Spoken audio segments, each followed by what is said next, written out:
Halo teman-teman, kembali lagi di YouTube channel Panduan Hidup dengan NLP dengan saya Karin, dan kali ini kita akan membahas pasti teman-teman ada salah satu trauma di masa kecil. Jadi bagaimana sih cara mengatasinya dengan NLP? Nah, sebelumnya kita sapa dulu ya Coach Arifnya. Halo Coach. Halo Karin. Ya, sehat Coach? Sehat. Kita lama udah nggak rekaman nih Coach.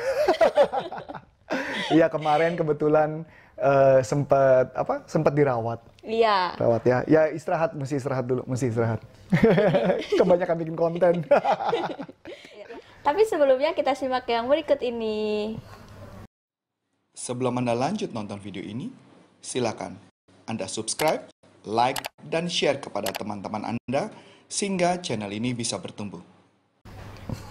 Ya, kali ini kita akan membahas itu Coach. Gimana sih kan kadang kita kalau kecil tuh pernah trauma gitu ya Coach? Betul. Nah, cara mengatasinya dengan NLP itu gimana sih? Ini menarik nih. Jadi betul, setiap orang pasti pernah mengalami trauma.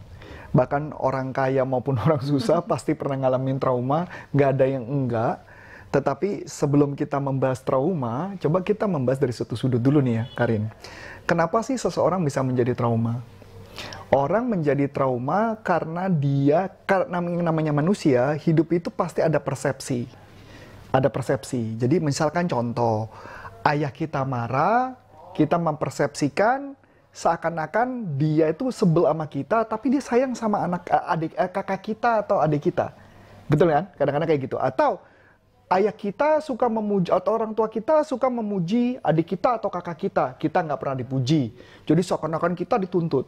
Nah, itu pasti akan membuat orang menjadi trauma. Akan membuat dia berasumsi, kayaknya gue nggak dicintai deh, gue nggak disayang. Mulailah muncul problem-problem, itu yang pertama. Atau yang kedua, ada contoh. Kayak aku ambil contoh dari sudut aku aja ya, aku aja yang paling gampang deh Karin. Waktu aku kecil, saya itu kalau ada orang yang manggil koh, itu pasti saya emosi, saya marah. Lah, sedangkan orang lain kalau dipanggil ko, Chinese, panggil ko, dia pasti happy, senang-senang aja. Tapi buat aku nggak bisa tuh, Karin. Itu buat aku tuh jadi kayak, lu ngajakin gue ribut ya? Lu ngajakin gue berantem ya? Nah, mungkin yang teman-teman di sini pasti nanti akan komentar, emang kenapa? Ya, buat saya itu adalah sebagai sebuah penghinaan. Nah, ini menarik. Kenapa seperti itu? Karena ayah saya memang mengajarkan tidak boleh ngomong tentang koh-koh gitu, nggak boleh. Jadi kita manggil kakak pun juga cuma manggil nama. Jadi gitu kan, Karin juga tahu kan, adik saya juga nggak pernah manggil saya kakak gitu, nggak pernah kan. Manggilnya nama doang kan gitu ya, atau pak gitu kan ya. Nah, karena memang di ajaran keluarga kita tidak ada seperti itu. Nah, pertanyaan menarik, kenapa saya menganggap itu menjadi sebuah trauma, membuat saya, itu problem lama loh. Sampai akhirnya saya belajar banyak untuk cuma menghilangkan kalimat itu. Karena buat saya, seakan-akan seseorang yang keturunan Chinese itu adalah seperti, kalau saya yang melihatnya di sudut saya, seperti penyakit lepra. Semua orang benci, semua orang nggak suka, semua orang kayaknya ngajakin berantem. Itu yang terjadi, bahkan kayak naik bus pun nanti kalau nggak dipalakin, terus kalau tau palak ya, dipalakin, dipukulin, macam-macam dan sebagainya. Itu yang saya alami. Nah, tetapi yang menariknya adalah ketika saya belajar NLP, ternyata ada satu teknik yang sederhana yang bisa ngebantu menetralkan untuk otak kita supaya lurus. Kalimatnya adalah yang namanya reframing. Reframing itu teknik sederhana banget. Jadi reframing itu kita bisa melihat, kalau istilah reframing itu ada istilah konten dan konteks. Jadi dalam konteks apa kejadian itu berguna? Atau dalam apa sih maksud baiknya konten itu gitu? Apa sih maksud baiknya kejadian itu, maksud baiknya apa? Contoh-contoh. Kok baru pulang? Nah, apa sih maksud baiknya orang itu ngomong kok baru pulang? Menyapa. Iya, benar. Menyapa ya, maksudnya baik ya, menyapa. Tapi buat saya itu penghinaan. Kenapa gitu Coach? Ya itu tadi, karena ajaran dari keluarga saya yang mengatakan bahwa seakan-akan kita tuh nggak boleh dikenal sebagai orang keturunan Chinese, nggak boleh. Gitu ya, sampai sini oke?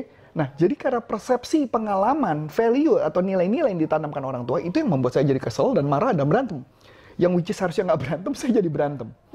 Nah, itu makanya kenapa reframing itu sangat berguna. Jadi, maksud baiknya dia apa sih? Maksud baiknya dia kan adalah menyapa saya. Iya, biar ada interaksi. Betul. Nah, kalau dalam konteks apa panggilan koh pulang itu berguna? Dalam konteks apa? Berguna kalau saling ngobrol jadi biar Saling lebih akrab. ngobrol. Nah, berarti pertanyaannya itu jahat apa enggak? Enggak sih coach. Positif ya? Iya positif. Tapi kenapa ketika kita menghadapi situasi itu nggak bisa positif? Iya. Nah, itu karena pengalaman-pengalaman, persepsi pengalaman di masa lalu yang membuat kita seperti itu. Contoh lagi, orang tua kita menuntut kita untuk dapat nilai bagus. Buat kita negatif loh. Nah, ini ada cerita menarik ya. Kebetulan saya ada bukan satu toko ya. Salah satu YouTuber lah. Yang terkenal, tapi saya nggak mau sebut namanya siapa. YouTuber terkenal itu sempat heboh karena dia bikin cerita yang heboh, melakukan tindakan-tindakan yang menurut kita itu nggak masuk akal. Nah, kebetulan anak muda ini pernah punya pacar dan putus sama pacarnya, dan itu sempat heboh. Harusnya kalian juga ngerti itu siapa orang itu.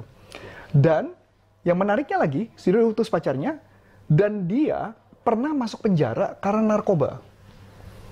Dan anak ini pernah melakukan satu tindakan, yaitu adalah memakan. Dia memakan, mohon maaf, bulu.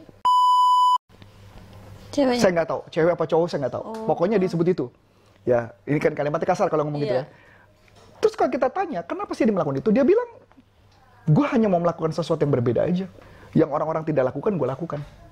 Nah, menarik ya ketika ditanya. Apa penyebabnya dia begini? Tahu nggak apa? Tahu dia cerita, ternyata orang tuanya, mereka tuh cuman hanya menuntut saja dari anak itu. Misalkan contoh, anaknya dapat nilai bagus. Anaknya katanya belajar berkaitan dengan IPA lah, ilmu pengetahuan itu, dan anak ini sempat kuliah dan sempat berantakan hidupnya, orang tuanya udah kacau dan sebagainya. Dia bilang, Pak, aku dapat nilai bagus misalnya. Ma, aku dapat nilai bagus. Tahu nggak apa omongan orang tuanya? Itu sudah seharusnya lo dapat nilai bagus. Papa keluarin duit, mama keluarin duit, itu udah sepatutnya memang kamu dapat nilai bagus. Jadi nggak dipuji. Tidak dipuji, tapi malah itu normal. Nah, dia ngomong. Ajaran orang tuanya adalah menganggap bahwa semua hal itu memang sudah selayaknya seorang anak ya harus mendapat nilai bagus. Coba kalau lu yang dapat informasi kayak begitu, gimana lu, Karin? Sakit. Sakit ya. Tuh, Karin ini sakit ya? Nah, itu yang terjadi kepada keturunan-keturunan tertentu yang memang tipenya adalah menyalahkan. Yang menyalahkan seorang anak, dan akibatnya anak cuma dituntut saja untuk melakukan A, B, C. Dan dia tidak pernah dipuji, tidak pernah diapa, dan sebagainya. So, pertanyaan menarik kan adalah, kalau kita pikirkan baik-baik, secara reframing, apa sih maksud baik orang tuanya melakukan itu? Ya biar tetap belajarnya Betul. tetap Belajarnya kuat. bisa bagus, betul ya? Atau juga bisa memastikan supaya harta kekayaan orang tuanya atau perusahaan orang tuanya bisa diterusin oleh anak. Tetapi caranya kan nggak oke banget kan, Karin? Iya. Betul? Itu yang terjadi sebenarnya, ini banyak banget terjadi kepada orang-orang kaya yang memang keluarganya, kalau bisa kita ngomong 7 keturunan tuh hartanya nggak habis. Nah, ini juga terjadi bukan hanya pada orang kaya. Saya dulu kecil juga orang susah gitu ya, hidupnya susah. Tetapi itu juga terjadi pada hidup saya. Dan saya yakin juga Karin pasti pernah punya pengalaman-pengalaman seperti itu. Betul nggak, Karin? Iya. Nah, jadi cuman hanya kata kuncinya adalah melakukan yang namanya reframing. Kita mengecek apakah dalam maksud positif apa dia melakukan itu, dan atau dalam konteks apa perilaku itu berguna. Makanya itu seperti itu, Karin. Wah, berarti menarik ya coach kalau kita harus bisa mereframing apa maksud orang Betul, itu maksud ngomong baiknya, begitu. tujuannya, iya, betul. Tapi kalau kita udah misalkan kita dikatain gendut, itu kan nggak tahu maknanya itu positif apa negatif, coach. Nah, pertanyaan menarik. Karena ada orang ya, dia ketika mengatakan kamu gendut gitu ya. Tapi ada orang yang pemikirannya selalu positif. Jadi dikatain gendut, makasih. Lah, kok makasih? Lu kok makasih? Jadi artinya seakan-akan itu sebuah pujian. Jadi menarik, gini deh. Saya mau cerita juga satu artis lah ya. Satu artis. Ini menarik sih, ini menarik. Jadi artis ini, Karin juga harusnya tahu, dia DJ yang baru saja beberapa waktu yang lalu menjual pakaian dalam dia. Pernah dengar nggak? Iya. Tahu ya siapa ya orang itu ya? Menjual pakaian dalam dia yang katanya habis bekas dipakai dijual 50 juta dan dibeli pula. Yang beli adalah orang yang punya pacar. Gila sintingnya. Dan menariknya, ini orang otaknya positif loh. Tahu positifnya apa? Jadi dia kalau mama misalkan ditanya gitu ya, dia ditanya misalkan, kamu cantik apa pintar?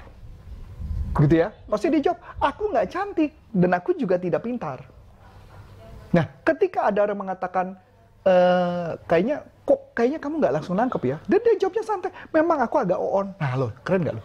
Iya. Positif ya? Iya. Nah, itu adalah sebuah teknik yang dilakukan oleh, kalau saya mengatakan itu ada teknik stoik atau filosofi teras. Yang dimana dia menggunakan teknik adalah mendeskreditkan diri kita sendiri seakan-akan lebih rendah. Jadi kalau misalnya, kok kayak kamu gemuk kan ya? Makasih, ya memang aku lagi banyak makan bergizi nih. Dia pasti stres tuh kalau denger omongan begitu tuh. Dia bilang, ini orang gila kali ya? Gue udah ngomong maksudnya, lo malu badan lo gemuk. Terus dia bilang, makasih. Ya. Ini karena berkat aku belakangan ini banyak makan sayur-sayur. Sinting gitu kan gitu. Tapi itu menjadi positif. Jadi makanya kenapa kalau ada orang gitu ya, kayak dulu gitu ya, ada orang liatin mata saya. Jadi biasanya yang sering ngomong anak-anak. Gitu ya. Matanya kenapa buta om ya? Iya aku buta nih, om memang buta dari. Jadi santai. Tapi kalau dulu, waduh itu malah petaka Karin. Jadi kayak cerita-cerita itu cerita-cerita yang memalukan yang nggak harus diomongin. Tapi sekarang tugas kita hanyalah mereframing semua hal. Jadi lihat aja maksud positifnya apa. Kalau dia bilang gemuk, kalau memang lu mau gemuk terus kenapa lu ribut? Kalau memang gua mau kurus, terus gue berhasil kurus, ya sudah, so ribut apa? Loh sama aja Karin, berat gue dari 109 Karin. Ketika gue berat gue 64, semua orang pada ribut loh. Sampai heboh loh di media sosial dan bahkan sampai di YouTube pun ada yang ngomong loh. Kok Coach Arief kayaknya sakit ya? Kok badannya kurus ya? Bagusan dulu. Ada yang bilang, Coach bagusan dulu, Coach gantengan dulu. Terus gue bilang, terus manfaatnya buat lu apa kalau gue ganteng? Nggak ada manfaatnya, orang gue udah punya istri tuh. Terus manfaatnya apa? Iya. Nah itu maksudnya, jadi nggak ada guna ketika mereka mengatakan Coach Arief lebih ganteng ketika dia gemuk. So what gitu loh. Kemarin juga sama tuh, di TikTok saya barusan ada yang ngomong tuh. Kok kayaknya lebih kurus ya? Iya terus kenapa kalau kurus? Problemnya di mana? Iya. Yang kurus gua kok, yang gemuk juga kita. Terus kenapa, apa yang mesti dipusingin Karin? Berarti kita nggak usah mengkhawatirkan sesuatu yang Betul. tidak harus dikhawatirkan ya. Ngapain mengkhawatirkan ketika ada seseorang mengatakan lu gemuk? Tinggal lu ngatakan, iya memang nih gue makannya lagi agak banyak nih, gue lagi happy. Selesai. Betul dong? Nanti kalau lu kurus, lagi nggak happy. Siapa bilang juga kalau kurus nggak happy? Tapi kalau udah, misalkan kita di depan bisa bilang makasih, tapi kadang tuh kepikiran gitu. Nah itu makanya mesti di-reframing. Ya, gitu. Nah ketika sudah di belakang, tugas kamu mereframing. Oh. Jadi kamu bilang gini, wajar lah gue gemuk lah. Belakangan ini memang gue lagi makan enak, ya wajar lah. Masih muda. Kan katanya Coach Arief katanya sampai umur 35. Just enjoy aja. Sama aja kayak teman kita yang juga dulu di YouTube kan, Iren. Iren juga dulu gemuk, terus juga dia happy kok. Terus ketika sekarang dia kurusan ya. Kemarin dia kurusan, sama aja. Jadi maksud gua, hidup ya, ya gitu aja. Terus ngapain pusing? Gemuk kurus, ya apalagi? Gemuk kurus, tinggi pendek, putih atau gelap, terus apa lagi yang mau diributin dalam hidup kita? Iya. Sama aja kayak gue tadi mengatakan, gue kok bisa emosi gitu. Padahal sesuatu hal yang menurut kita harusnya nggak emosi. Bener, yang paling berat adalah ketika selesai. Iya. Makanya ketika selesai, maka kita harus membuat diri kita jadi lebih positif dengan mengatakan adalah apa maksud positif dari kejadian ini yang membuat otak kita jadi lebih positif sih. Makanya kalau buat saya, kayak contoh ya, kebetulan tim saya kemarin kayaknya baru dapat penolakan, kayaknya dia gagal, kelihatannya sih dia agak geser sedikit sih, geser sedikit. Tapi gue lihat dia udah mulai naik lagi. Cuman gue bilang nggak apa-apa lah, tugas kamu emang mendapat banyak penolakan. Karena memang kalau kayak gitu kan otak kita jadi positif ya. Iya. Iya ya, gue harus banyak penolakan ya, jadi positif. Iya. Nah itu maksudnya yang diambil. Oke. Mungkin topik kali ini udah ya kecil. Iya, udah banyak nih panjang. Iya, untuk kita tuh nggak apa-apa gendut, kita Ya, makannya iya. bergizi. Makan bergizi kok. Iya. So what gitu. Oke teman-teman, jangan lupa like, komen, dan subscribe. Jika ada pertanyaan bisa di kolom komentar ya. Dengan saya Karin. Dan saya Coach Antoni Syarif dari Panduan Hidup dengan NLP dan NLP Leadership Indonesia. Sampai jumpa. Bye-bye.